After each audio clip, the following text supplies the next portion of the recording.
What up, YouTube? So, yesterday we were talking about a little bit about banking, pride, um, downsizing, getting yourself a van. Um, and I mentioned Thomas Jefferson and his message um, to America about the banks. Well, another one was uh, Andrew Andrew Jackson and the crash of 1837. This is crazy because it's like every 90 something years or so, 97, 100 years, United States, these crashes, starting with the crash of 1837. And then after that was the crash, these big crashes. The crash of, there was all these little crashes in between, but then the crash of, uh, so that's 1837, 1929. And then from 29, the biggest one was what, 1976 or something like that. I could be wrong. But it was somewhere in there. And after that, then we had um well, a big one that everyone really affected a lot of people was 2000 and 2008. Obviously from 70 to 2008 is not 90 years, but I noticed that these big words, big, is what I'm talking about. Um, every 90 years or so. So the last big one, Great Depression, was 1929, and we are due. Um, because you're debasing the currency. And now we know that Thomas Jefferson warned of the banks. What did Andrew, I want to say Andrew Wilson. What did Andrew Jackson say? Well, let's see. Just a quick little, what warning did he give to the people? Andrew Jackson warned Americans about a number of issues during his presidency, including the danger of sectarianism, the power of corporations, and the potential for the government to abuse its power to tax.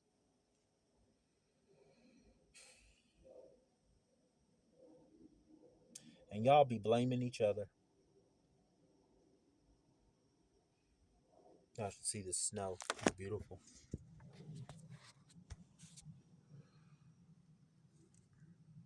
It's cold, but it is beautiful.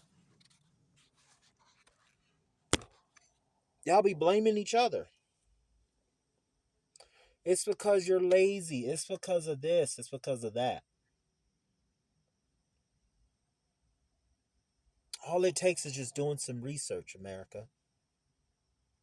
Y'all are good at not doing your research. And in his farewell address, Jackson warned that the Union must be preserved at any cost, and that division and decision would be fruitless.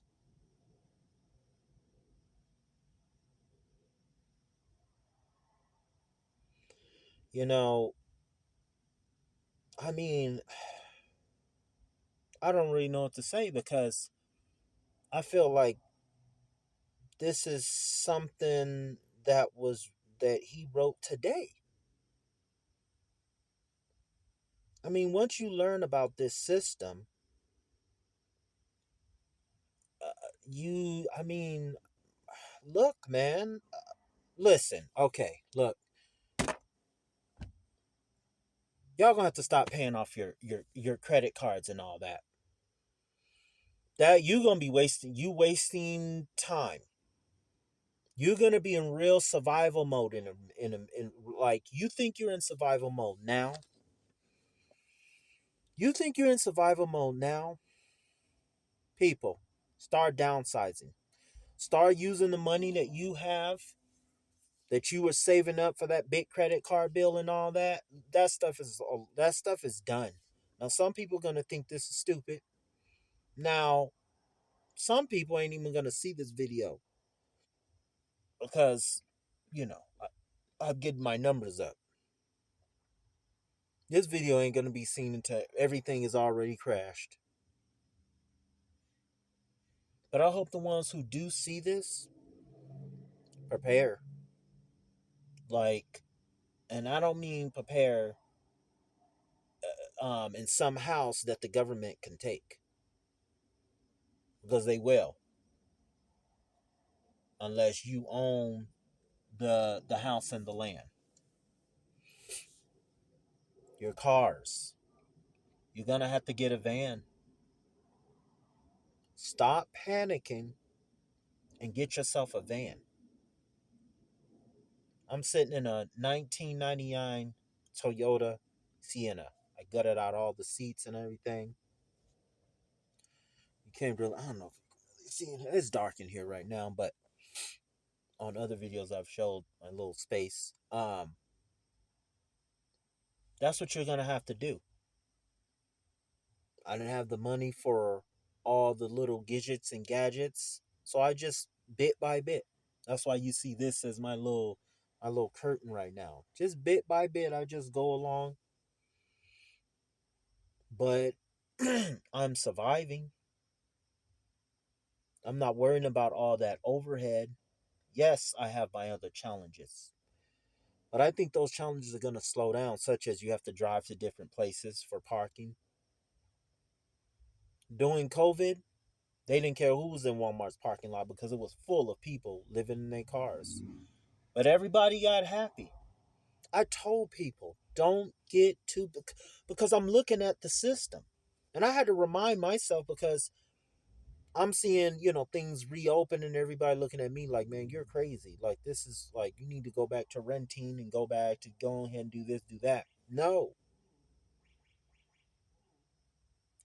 And God has been telling me, no, don't do that. Something horrible is coming. A horrible crash is coming. 35, 36 trillion in debt. And you're still printing. They just printed what, 600 billion? Like 2 weeks ago. Like 2 weeks ago. It doesn't matter what you do. You better start learning how to adapt and put your pride away. That's what y'all gonna have to do. A lot of people laughed at people who live in their cars and stuff like that. A lot of people laugh. I'm not gonna be laughing. Credit card bill is due. They sending you them red letters. Sheriff come knocking on your door with a group of people behind him, ready to move all your stuff. Put it out there on the street. You go to work, been missing 2 or 3 months of your car payment. You come out, car gone. Man, y'all better put that pride away and start thinking about surviving. You got to start thinking about surviving. Get a van. Get a van and go from there. Because at the end of the day, it's yours. Something that you pay for, cash, yours. So what if you got to do a little maintenance on it? It's okay. So what? So what? You're making, listen, one thing about Americans is that they are good at making their payments. And so when you when you get a Honda for 30 grand, um by the time you've taken it off the lot, it didn't gone up, but the value of the car has gone down. But yet your payments and all that, by the time you walk out with taxes and all, it's like 35. The interest. A lot of y'all are good at making y'all payments. Y'all add a little bit more than what was agreed upon monthly. You add an extra little 100, right? Then 2 years you've already paid off that car. That extra 2 or 3 years, that's all interest. 30-year fixed mortgage. 30 years of a debt slave. 30 years? You've already paid that house off in the 15 year. 10 years. You've already paid that off. People, the banks own everything. This is what Thomas Jefferson warned. If the people let the banks take control, it's over for them. It's a wrap. And that's what it is. Y'all not gonna be having these y'all not gonna be living in these apartments and stuff in a minute. The next 6 months is gonna be really rough. By the end of this year, it's gonna be really bad. Put your pride away, get a van, go from there. I'm telling you, you will have a peace of mind. Even though you're still in that house, you get yourself a nice van that's paid for, that's yours, is working good. I suggest a Honda, Toyota, or whatever you can afford that's livable and that you can drive around. It's not too big to where you're like, you can't. But something that, yeah. And you might say, well, what if I have a family? We'll start downsizing as far as your home, or you have the home, but all the cars are paid for. Get rid of that Mercedes. When the 2008 crash happened, I remember I was a personal trainer at the time, working for someone else, making very good money. But one of the guys that I was training, he was always talking about his wife. I remember that. His wife did not want to get rid of her Mercedes. And they had like four cars plus a $1 million RV. And she did not want to get rid of this nice black Mercedes. It was like one of the newest ones at the time. She didn't want to get rid of it. He kept telling her, "We got to get rid of that, and we got to get rid of the Hummer H2." That was oh my gosh, 2008. That thing was popular back then. Yeah, yeah. You didn't see many of them around. Only people who had some good money. And he was in real estate, and they made. I mean, their home was a $3 million home. I remember going to his house and having pancakes. Like, yeah, property huge. So many people. I was in Chino Hills, California. Y'all look that up. That place is nice. Chino Hills. It's very nice. People lost it. They started taking out their own families. When you read in the newspaper and you hear in Chino Hills someone's murdered, you're like, wait a minute, on a certain street, you're like, whoa, wait a minute. Like 3, 4 families. It's a very rich area. People are not used to they're not used to adapting. I mean, come on, America, especially y'all who make money. Y'all brag about all this, you're rich or that you may. But it seems like when you lose all that money that you believed in, you kill off your whole family and stuff. Like, what is that all about? It is not that serious. I wasn't in a van all my life. I had rent out room, had my own apartment and everything for a year. The last time I lived with my parents, I was 9 years old. So, but one thing my parents gave me from God is the ability to adapt.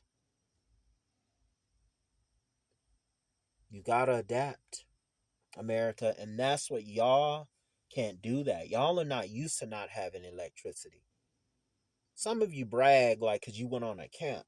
That's not. Listen, I was born at home. I didn't get my birth certificate until I was 13 years old. What, you're like, what? How? That's a whole nother story. But yeah, me and all my brothers were born at home. Not some doctor came. My dad, see, we're Muslim. My dad was married to four wives. So his first wife pulled me out of my mother, pulled my brother out. She was the doctor. Everything at home. Me and my brother didn't take shots from the doctor and flu shots and this, that, and what the what? Like, what is all this stuff? This stuff is crazy. We didn't have no, don't need it. I still don't. I don't do no COVID shot for what? I'm over here running and doing sprint. I don't need that stuff in my body. I can't. I don't know what that stuff is. I can't run 10 miles with that stuff in me. My body will shut down. No, I'm good. So I learned to adapt. My brother was born in the Mojave Desert in California. We lived there for years. We didn't have electricity and running water. For years, we didn't have that. By the time we moved to Moreno Valley, California, or no, before that, in the 80s, and when we moved to Moreno Valley, California, 1991, but living in Riverside County on this property, we didn't have electricity there for years. For years. We cooked outside. It'd be too hot. We all stayed on this property. Everybody had their own trailer. There was a big house. One of his wives stayed in there, and the others all had their own trailers.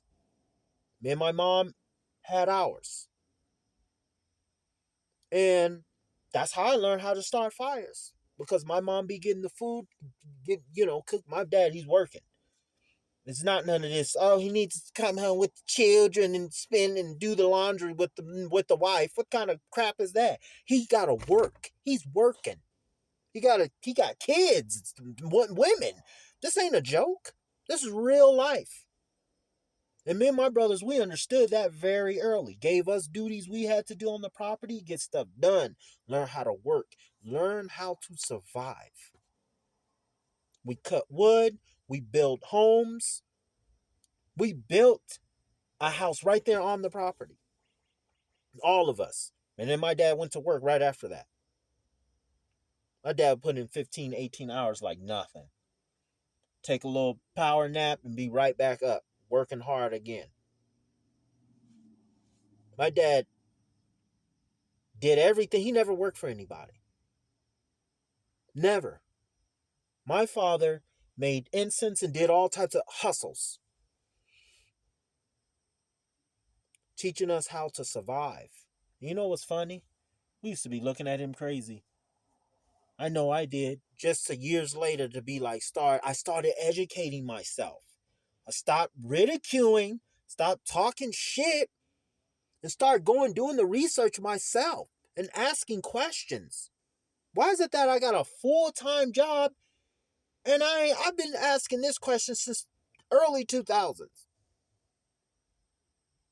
And then, of course, I was partying and doing my thing, so it just kind of left. But it was always in the back of my head. I work, yeah, I have my own spot, I have my own car, all of that stuff. But why is it that when I'm working so hard, I get my money's gone? And why is it that you taking out taxes and then at the end of the year, I still gotta either I receive a little drip or I gotta give you. Like none of that never made sense. I started educating myself, stopped ridiculing my father and everybody else who's telling me like, hey man, you need to get your own, you need to survive, you need to do this. Stop making fun of them. And I started realizing, yep, go study the data. Go study. Stop ridiculing. Go study. And that's what I started doing. That's what you need to do. These people 200 years ago, 180 years ago or so, then already told us, watch out for this. 200 some 30 years ago, watch out for this. American sofa. I love going back and studying and look. I love doing that because that's speaking to us right now. The banks have taken over. You can work to kingdom come. Doesn't matter. Don't matter. As long as we're using dollar. You know who's smart? BRICS nations. Go find out who BRICS nations. Go find out. Go find out. They smart. And anybody who is getting gold and silver and getting rid of dollars, they're smart. You can make fun. You get Bitcoin all you want. An EMP hit the United States. Your Bitcoin done. But people always take silver and gold. Always. You cannot have nothing else on you but that. And some farmer or somebody who's making goods or something will take it. They don't need to go ask Uncle Sam. Believe me, when the power shut down, 70% of power shut down in the United States lasting. Once that first month go by, everything, no, it's crazy. It's going to be crazy. People will take that right away. They'll recognize it right away. No one, only some fool who's doing Bitcoin will turn that down. No, that's gold. I can't. What am I going to do with that? I can't use that. Not realizing that he can take that, give whatever and go and take somebody else who's smart, who said there's no question. They're going to say, is it real? How much does it weigh? How much is it book? Bro, that's it. Put your pride away. Start educating yourself, America. I'll be back with some more.